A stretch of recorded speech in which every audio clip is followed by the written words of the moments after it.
गुरु प्यारी साध संगत जी, प्यार भरी राधा स्वामी जी, साध संगत जी, आज की वीडियो को पूरा ज़रूर देखिए। अगर वीडियो अच्छी लगती है तो वीडियो को ज़रूर लाइक और चैनल को सब्सक्राइब करना मत भूलिएगा। साध संगत जी, ये जो साखी है उन सत्संगियों के लिए है जो बाबा जी से बहुत ज़्यादा प्रेम करते हैं और बाबा जी के कहे अनुसार भजन सिमरन पर पूरा ध्यान देते हैं। तो साध संगत जी जो भजन सिमरन पर बहुत ज़्यादा ध्यान देते हैं तो उनकी कमाई भी बहुत ज़्यादा होती है, क्योंकि भजन सिमरन की ताकत ही ऐसी है, जितना हम करेंगे हमारी कमाई भी उतनी ज़्यादा हो गई। तो साध संगत जी, आज की जो साखी है एक ऐसे सत्संगी पर है जिसकी कमाई बहुत ज़्यादा थी, लेकिन वह अपनी कमाई को सबको बताता था। साध संगत जी, अगर हम सत्संगी हैं और कमाई भी ज़्यादा है तो आपको तो इस बात के बारे में पता होगा कि बाबा जी कहते हैं कि ये जो कमाई है किसी को बताई नहीं जाती, सिर्फ महसूस की जाती है। अगर हम इस कमाई को सबको बताएंगे तो ये जो कमाई है हमारी कम होना शुरू होगी, जब बिल्कुल ख़त्म हो जाएगी। तो साध संगत जी, ये जो सत्संगी था उसकी कमाई बहुत ज़्यादा थी, तो उसकी कमाई ज़्यादा थी लेकिन वह उस कमाई को संभाल नहीं सका। तब उस समय उसे जब इस बात का एहसास होता है तब वह बाबा जी के आगे किस तरह रोता है और बाबा जी से क्या कहता है। सत्संग जी, ये जो सत्संगी था इसकी कमाई बहुत ज़्यादा थी। एक बार उसके पास में ही एक लड़का जो काफ़ी बीमार था और उसकी हालत बहुत नाजुक थी, जिसके कारण उसकी तबीयत बिल्कुल ठीक नहीं हो रही थी। उन्होंने कई डॉक्टरों को दिखाया लेकिन उसकी जो है तबीयत बिगड़ी जा रही थी, जिसके कारण उसके घर वाले बहुत ज़्यादा घबरा गए थे।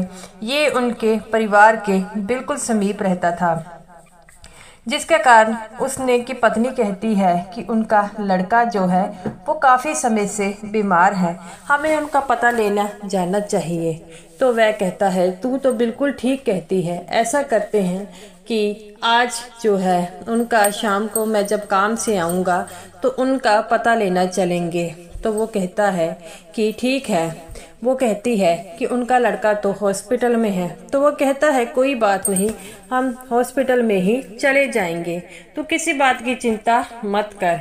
तब वह दोनों पति पत्नी जो थे उनके लड़के का जो है वो पता लेने हॉस्पिटल में पहुंचते हैं। उस समय लड़के की काफ़ी हालत गंभीर थी और वह लड़के को देखकर कहता है कि उसके सर पर हाथ फेरकर कहता है कि बेटा कोई बात नहीं, तुम जल्दी ही ठीक हो जाओगे, किसी प्रकार की तुम चिंता मत लगाओ।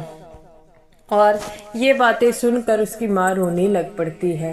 तभी जब कुछ दिनों बाद ऐसे ही जब वो आदमी चला जाता है तो 2 दिनों बाद उस लड़के की हालत बिल्कुल ठीक हो जाती है, जिस बात से वह कहती है कि उस दिन वह हमारे घर के पास रहने वाले आए थे, उन्होंने हमारे बेटे को कहा है तो वह इसके कारण हमारा बेटा ठीक हो गया है।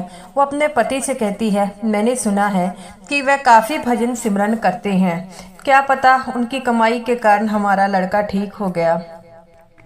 तो उसका पति कहता है कि हाँ हाँ तू बिल्कुल ठीक कहती है, हमें भी जो है उनसे इसके बारे में बात करनी होगी। वह जाते हैं और अपने उस आदमी को कहते हैं जो सत्संगी था कि आप उस दिन हमारे यहाँ आए थे, जिसके कारण आपने कहा था कि हमारे लड़के की जो है हालत ठीक हो जाएगी, तो हमारा लड़का बिल्कुल ठीक हो गया है, अब उसे किसी प्रकार की कोई परेशानी नहीं है। वह आदमी कहता है कि मैंने तो वैसे ही कहा था, पर उस सत्संगी को अपनी कमाई का घमंड होने लग पड़ा और कहता है कि ये तो बड़ी अच्छी बात है, मेरी बात कही जो सच हो रही है। तो उसकी पत्नी कहती है कि आप इन बातों में मत कहिए, बाबा जी हमेशा कहते हैं जो कमाई वाले होते हैं उन्हें इन बातों में नहीं पड़ना चाहिए, इससे उनकी कमाई कम हो जाती है। लेकिन वह इस बात को नहीं समझता और ही अपनी पत्नी को कहता है कि कुछ नहीं होता और उसकी पत्नी उसे बहुत समझाती है। ऐसे ही जब बाकियों को पता लगा है कि उनका लड़का ठीक हो गया, सभी आकर उसको कुछ ना कुछ पूछने लग पड़ते और इसी के कारण जो है उसकी कमाई जो थी सब जो कहता वह सच होने लग पड़ता, जिससे सभी जो है उसके घर आने लग पड़े और वह बड़ा खुश होता और अपनी पत्नी को कहता है अब तो मेरी कही हुई सभी बातें ठीक हो रही हैं। तो वो कहती है कि आपको इन बातों का घमंड बिल्कुल नहीं करना चाहिए, आपकी कमाई जा भी सकती है। वो कहता है ऐसा कुछ नहीं होता, एक बार जो कमाई मिल जाती है वो भला कैसे चली जा सकती है, और मैं अपने भजन सिमरन पर पूरा ध्यान तो दे ही रहा हूँ। उसकी पत्नी बहुत समझाती लेकिन वह अपनी पत्नी की बातों को ना मानता और ऐसे ही वह जब भी कोई आता पूछता तो लोग उसे पैसे देने लग पड़े। पहले तो वह पैसे लेने से मना करता, लेकिन फिर वह निसंकोच होकर पैसों को पकड़ने लग पड़ा और पत्नी को कहता है अरे ये तो बड़ा अच्छा धंधा है, इससे हमारी कमाई भी हो रही है। वह उसकी पत्नी कहती है कि आप कमाई को धंधा कह रहे हैं, आपको थोड़ा सी लज्जा आनी चाहिए कि कौन से सतगुरु को हम मान रहे हैं और आप क्या कर रहे हैं। तो वह अपनी पत्नी कहता है तू चुप कर, तुझे कुछ नहीं पता, दुनियादारी का कुछ नहीं पता, और मैं साथ में कमाई के भजन सिमरन भी तो कर रहा हूँ। तो वो कहती है जिस दिन बाबा जी को इसके बारे में पता लगेगा वह आपको इसके बारे में ज़रूर बताएंगे। तो वो कहता है बाबा जी को क्या पता लगेगा, बाबा जी तो इतनी दूर बैठे हैं और मुझे तुम्हें क्या पता कि बाबा जी हमें देख भी रहे हैं और नहीं। वो कहती है ऐसी बातें मत करो, बाबा जी सब कुछ देखते हैं। और वह कहती है एक दिन बाबा जी तुम्हें आपको इसके बारे में ज़रूर बताएंगे। तो वो कहता है ऐसे ही चलते चलते 5-6 महीने हो गए। एक दिन एक उसका साथी सत्संगी आया और कहता है कि तेरा तो बड़ा नाम हो रहा है, तू लोगों को ऐसा क्या बताता है। तो वो कहता है तुम्हें तो पता है मैं भजन सिमरन बहुत करता हूँ, तो जिसके कारण मेरी कमाई बहुत ज़्यादा है और मैं लोगों को जो बताता हूँ वो सच हो रहा है। तो वो कहता है ये तो बड़ी गलत बात है, हमें बाबा जी ऐसा करने से रोकते हैं और तू ऐसा ही कर रहा है। तो वो कहता है तू भी मेरी बीवी की तरह मुझे भाषण दे दे। तो वो कहता है ये बात गलत है, अगर तुम्हें कमाई उस मालिक ने दी है तो वह तेरी कमाई को भी छीन भी सकते हैं। तो वो कहता है कि तुम और मेरी पत्नी कभी मेरे बारे में अच्छा नहीं बोलते, हमेशा ही गलत बोलते हो। तो वो कहता है कि इसमें सही क्या है ये मुझे बता दे, तुमने कमाई को धंधा ही बना लिया है। तो वो कहता है तुम बिल्कुल चुप रहे और कुछ मत कह, अगर तूने मेरे बारे में एक भी शब्द कहा तो मैं तुझे घर से बाहर निकाल दूंगा। तो वो कहता है ये तू नहीं, तेरा घमंड बोल रहा है जो तेरी कमाई पर तुझे हुआ है। तो वो कहता है कि तू ऐसे नहीं मानेगा, लगता है मुझे धक्का मार के ही तुझे निकालना पड़ेगा। तो वह अपने दोस्त को कहता है निकल जा। वह सत्संगी दोस्त भी वहाँ से निकल जाता है। अब तो सभी जगह उसकी बहुत सराहना हो रही थी। एक दिन ऐसे ही वह सिमरन पर जब बैठा तो उसे कुछ भी दिखाई नहीं दे रहा था, जिससे वह अपनी पत्नी को जाकर कहता है तू मेरे बारे में गलत शब्द बोलती थी, जिसके कारण मेरी कमाई जो है कम होनी शुरू हो गई है। उसकी पत्नी हंसती है और कहती है कि इससे मेरे कहने से कुछ नहीं होता, आप गलत काम करते हैं और गलत काम का जो है फल आपको भी पता है बुरा ही होता है। वो कहता है कि गलत काम का फायदा कैसे बुरा होता है। तो वो कहती है मैं आपको हर बार कहती थी कि कमाई के बारे में किसी को मत बताएं, लेकिन आप मेरी बात को कभी इतना सीरियस लेकर ही नहीं गए, जिसके कारण देखा आपकी कमाई जो है वह चली गई है। तो वह अपनी पत्नी को कहता है कि तुम बहुत बोल रही है। तो वो कहती है कि बोलूँ ना और मैं क्या करूँ, आप जो कुछ कर रहे हैं वह सरासर गलत है। तो उसका पति कहता है कि आज तेरे कारण ही मेरी कमाई गई है। वो अपने पति को कहती है कि एक बार अपने दिल पर हाथ रखकर कहिए कि मेरी वजह से गई है। आप सत्संगी हैं, आपको बाबा जी ने इतना कुछ समझाया, लेकिन आपके आगे माया इतनी भारी हो गई कि आपको कुछ दिखाई ना दिया। तो वह कहता है कि अब मैं क्या करूं, कितने सालों के बाद मैंने ये कमाई इकट्ठी की थी, अब मैं क्या करूं। वो कहता है कि अब तो लोग को जब पता लगेगा कि मेरी कमाई खत्म हो गई है तो लोग मेरे पास आना ही बंद कर देंगे और मेरी कमाई का साधन जो है वो चला जाएगा। तो वो कहती है आपको इस कमाई के बारे में सोच रहे हैं, वो जो अगली कमाई है उसके बारे में आप कुछ नहीं सोच रहे हैं। तो वो बहुत पछताता है और अपनी बीवी से कहता है कि मैं अब क्या करूं। तो वो कहती है कि ये झमेला आपने ही शुरू किया है, आप ही इस झमेले को ख़त्म करें।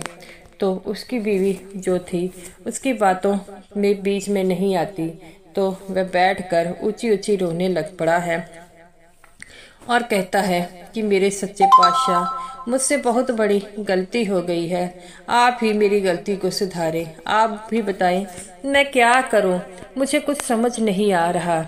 तो वह अपने एक सत्संगी दोस्त जिसे उसने धक्का मारकर घर से बाहर निकाला था उसके पास गया। वह सत्संगी था, उसके मन में विनम्रता थी। जब वह इसके घर में आया तो उसने उसका आदर किया, वह उसके चरणों में गिर गया और कहता है कि मेरी कमाई चली गई है, मुझे बताओ क्या होगा।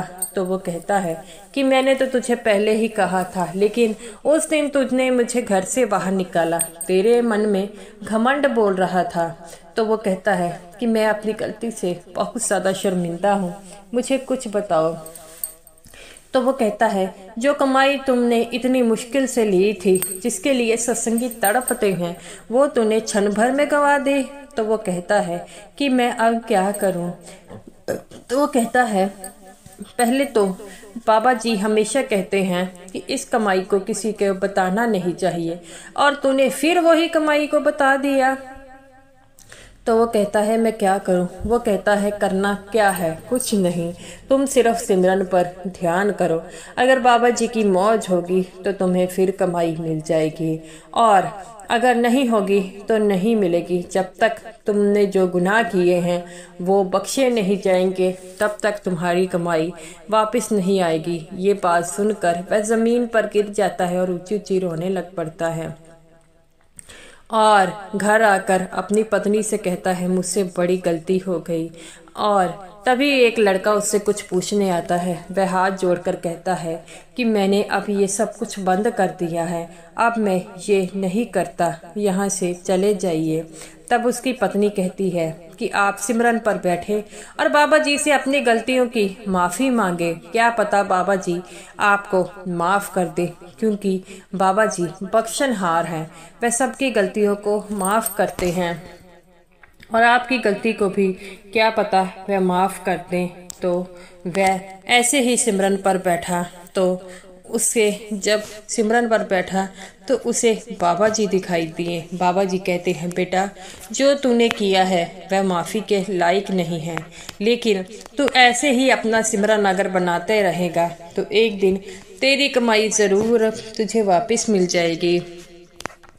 तो वह बाबा जी की बात सुनकर जो है वह शांत हो जाता है और वह धीरे धीरे जो है फिर से कम सिमरन करने लग पड़ता है। साथ संगत जी, ये कमाई जो है चली तो आसानी से चली जाती है, लेकिन इसे हासिल करना इतना आसान नहीं होता।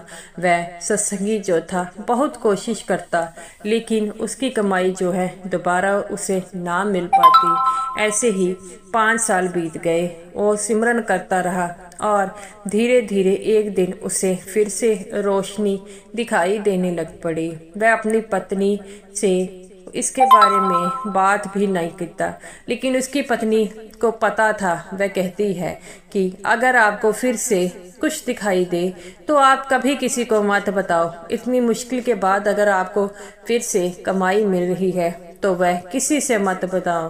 बाबा जी हमेशा कहते हैं कि इसे महसूस किया जाता है। वह अपनी पिछली गलतियों से सीख गया था। वह समझ गया कि अब मुझे किसी को नहीं बताना है, और वह कहता है कि तू बिल्कुल ठीक कह रही है, अब ये मैं कमाई किसी को नहीं बताऊंगा। तो गुरु प्यारी साध संगत जी, अगर आपकी कमाई बहुत ज़्यादा है तो आपको अपनी कमाई किसी को नहीं बतानी चाहिए। तो साध संगत जी, ये रही मेरी आज की वीडियो। अगर वीडियो अच्छी लगी हो तो वीडियो को ज़रूर लाइक कीजिएगा, और समूह साध संगत जी को मेरी तरफ से प्यार भरी राधा स्वामी जी।